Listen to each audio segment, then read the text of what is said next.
Good evening on this rainy Nairobi day. There's rain throughout the country, perhaps blessings. My attention yesterday was drawn, as indeed many Kenyans witnessed, to the trending news of Muhoho Kenyatta coming in to run for president. By now we all know it wasn't true. But let's just think about it. How if it were true? Supposing Muhoho Kenyatta is out actually to become president, how feasible is this? The beginning point of dismissing it will be that it will be showing dynasty. Dynasty, as people would call it. Dynasty buyer. But the short time we have had with the hustler government has shown Kenyans that there's nothing like hustler. Everything is dynasty. All our leaders are the same. Those who shouted loudest about the Kenyattas, the Mois, the Jaramogis being dynasty, being billionaires, are in a mad rush to themselves become billionaires.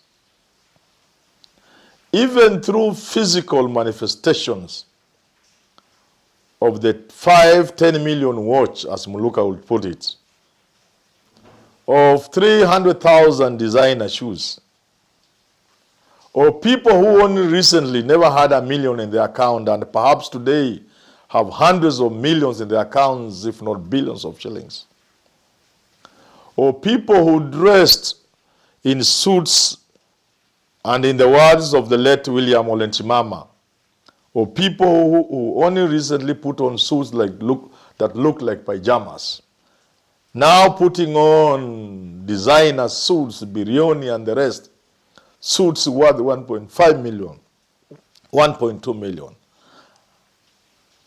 I was sharing this with villagers in Lombei, that the current crop of leaders are buying shoes worth 300,000, and that people are putting on shoes worth $1 million plus, suits. The people thought I was crazy. They can't conceptualize it. They can't just imagine. It's not possible to imagine that a hitherto normal Kenyan struggling to survive with his salary of an MP or something like that, now a cabinet secretary, can be throwing bundles of notes to people around with a number of fuel guzzlers, flying in helicopters, dressing in suits, designer suits. But there it is. The villagers may not believe it. So the question of dynasty cannot stand in the way of Muhoho if we were to stand. It's no longer an issue in this country. How about the votes? Would he get the votes? It's an open secret today. Given the politics of this country, there's room for a strong Kikuyu candidate. The Kikuyus stayed out of power for 24 years during Moi's reign. They never forgot those years. They then took power through Kibaki for 10 years and through Uhuru Kenyatta. Somehow, they realized it will be too greedy for them to want it again. And therefore they let go. And they trusted an outsider with the presidency, which was a good thing. I want to put it across from my thinking that 5 years may be too long for Kikuyus. That at the end of these 5 years, the gamer community, the Mount Kenya people, will feel like they have been in the cold for centuries. And therefore is not being unrealistic, is not a dream to entertain the idea of the Kikuyu wanting this thing again as soon as 2027. And therefore is not a question of whether the Kikuyus may want to get power again. It's a question of, do they have a strong candidate? And that is how the name of Muhoho Kenyatta comes in. And that's how it can be a viable alternative. And that's why I've said before, from my own political insights and understanding of politics in this country, the best chance that Gachagua would have at the presidency would be 2027. And that's why I urge President William Ruto to tread carefully when handling Gachagua and the Gema community, the Mount Kenya people. Because if you give them the slightest excuse, Rigathi Gachagua can run. And the Kikuyu are out for a strong candidate. Wanting power in 2027 is already a foregone conclusion. Mainly, not just because they are used to power, because Kikuyus always think about how they can be safe. That's what drives them. But also because of the pain they, like other Kenyans, are going through under this economy. They feel it, like I've said, more than other Kenyans.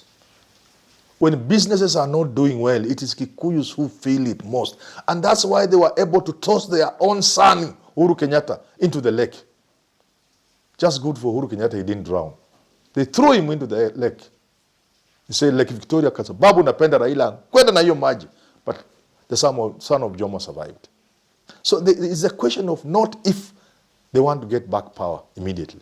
It's a question of, do they have a strong candidate? So much as we know this was just something created by people, some people are mentioning some systems of facts and what have you, but it is a reality that can work. Something else. And this must now explain why Rigathi Gachagua found it necessary not just to apologize to Mama Ngina Kenyatta.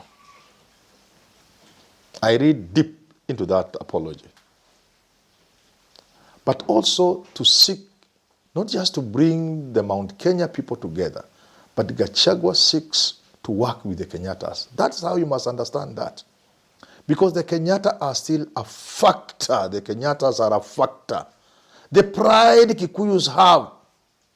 I was once on bus, and there's a lady who Makangas were trying to manhandle or to womanhandle, I don't know how you can put it in English. And she was so strong. She resisted. When I mentioned this to a colleague of to my colleagues somewhere in our department, there's a lady called Jacinta. She said, that is what a Kikuyu is. That pride Kikuyus have of being who they think they are.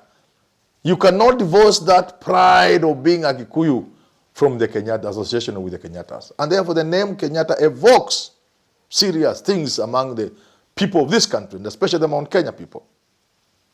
And if anybody who might want to wish away this rumor will do well to remember the Kenyattas are a factor. And therefore, if the Kenyattas feel that President William Ruto is harassing them, because I don't know if he's harassing them. I don't go by what people say. I haven't quite seen the harassment.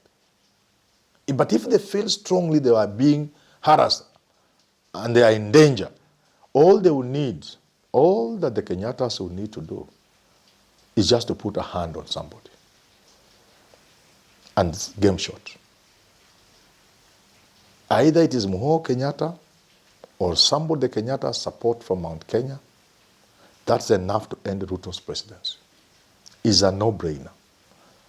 Because even if that person doesn't get, even if that Muhoho Kenyatta doesn't get, even if the Kenyattas bless Gachagua and he doesn't get, but extracting the Gema Mount Kenya votes from Ruto means Ruto is dead on arrival. It will mean somebody else will take the presidency, even if the Gema community doesn't take it. And if anybody thinks a Muhoho Kenyatta is a far-fetched idea, I want to remind them about 2002. And I've repeated this story. When a friend punched me, except that because in my earlier life, those who read my autobiography, my memoirs, will see. In my earlier life, I did a little boxing. So I just ducked. But that heavy Luo blow would have killed me. Because I told them, don't write off Uhuru Kenyatta. Everybody then dismissed Uhuru Kenyatta. Everybody said the things Kenyatta had done in this country. No Kenyan would look in the direction of the Kenyattas. I told them, you are wrong. 10 years later, Jomo's son, Uhuru Kenyatta, was president of the Republic of Kenya, and he remained president for 2 terms. Even as I sit here, as I stand here talking to you today, I can tell you that somebody like Gideon Moi can become president, and I will not be surprised. That is the way of things. That is how these huge families work. What the Jaramogi name means to the Luos, my friend, you cannot wish it away. When Raila Odinga shows his preference in Luo Nyanza, it's very difficult to go against it. I know there are 1 or 2 exceptions. So the Kenyatta family is a strong, strong family in this country, and more so in Mount Kenya. So this Muhoho rumor, whether it is true or not, should serve, in my view, and this is my closing remarks, it should serve to warn William Samoei Ruto. Handle the Gema community with care. Because all they will need to do is have one strong candidate, and your ambition for 2027 is washed under the bridge. Because even the people working with you now, the Luyas and a possible Luo collaboration in 2027, the moment they see that opportunity, the moment the Kikuyus emerge with a strong candidate, even the people who would have wanted to work with William Samoei Ruto will certainly see an opportunity that that strong candidate is going to destabilize the William Ruto numbers, and there will be an opportunity for them to run and become president. Even those who had promised to support you, Mr. President, you'll find them running. In fact, somebody like Mudavadi, he only has to have a man's heart if that were to happen. And he stands. So that as the Kikuyus make it impossible for Ruto to go back, Musalia has the Luyas.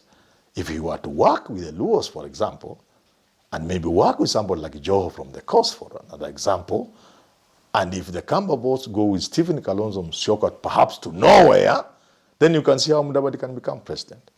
And therefore, I only advise politicians, nothing happens in politics just for the sake of it. There are no coincidences in politics. There are no accidents, and there are no rumors. Take this Muhoho thing for what it is.